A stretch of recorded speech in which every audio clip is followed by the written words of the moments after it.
Gujarati film કલાકારોને વિધાનસભામાં બોલાવવામાં આવશે। વિક્રમ ઠાકોરના વિવાદ બાદ કલાકારોને બોલાવવામાં આવશે। આવતીકાલે અને 27મી તારીખે વિધાનસભામાં આમંત્રિત કરાશે। ગુજરાતી ફિલ્મ ઇન્ડસ્ટ્રીના કલાકારોને આમંત્રણ આપવામાં આવશે। પહેલા લોક સાહિત્યકાર અને સંગીતકારોને બોલાવવામાં આવ્યા હતા।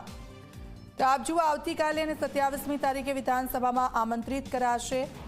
વિક્રમ ઠાકોરના વિવાદ બાદ ગુજરાતી ફિલ્મ ઇન્ડસ્ટ્રીના કલાકારો છે તેમને આમંત્રણ આપવામાં આવશે। હિતલ પારેખ અમારી સાથે જોડાઈ ગયા છે। હિતલ, જે વિવાદ થયો હતો, જે લોકોને બોલાવવામાં આવ્યા હતા અને હવે જે આમંત્રણ આપવામાં આવ્યું છે, કોને આપવામાં આવશે, કોને બોલાવવામાં આવશે?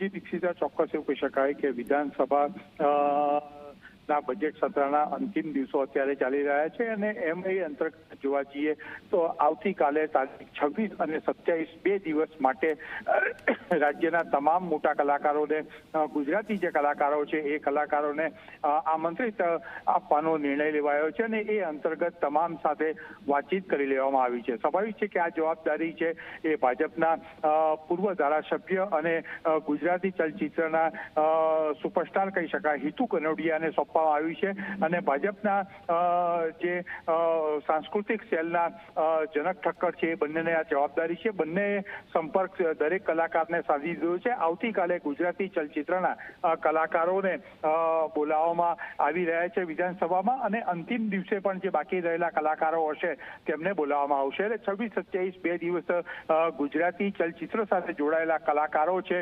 અભિનેતા છે, અભિનેત્રીઓ છે, એ તમામને ગુજરાત વિધાનસભામાં આમંત્રણ અધ્યક્ષ તરફથી આપવામાં આવી રહ્યું છે। જી બિલકુલ, આભાર હિતલ સમગ્ર વિગત બદલ। તો પૂર્વ ધારાસભ્ય હિતુ કનોડિયાને આ જવાબદારી સોંપવામાં આવી છે। ભાજપ સાંસ્કૃતિક સેલના ઇન્ચાર્જ જનક ઠક્કરને પણ જવાબદારી સોંપવામાં આવી છે।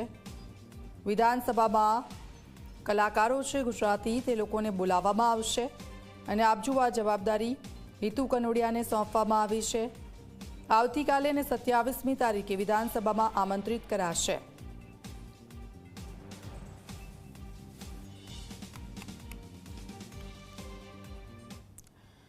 અને હવે જોઈશું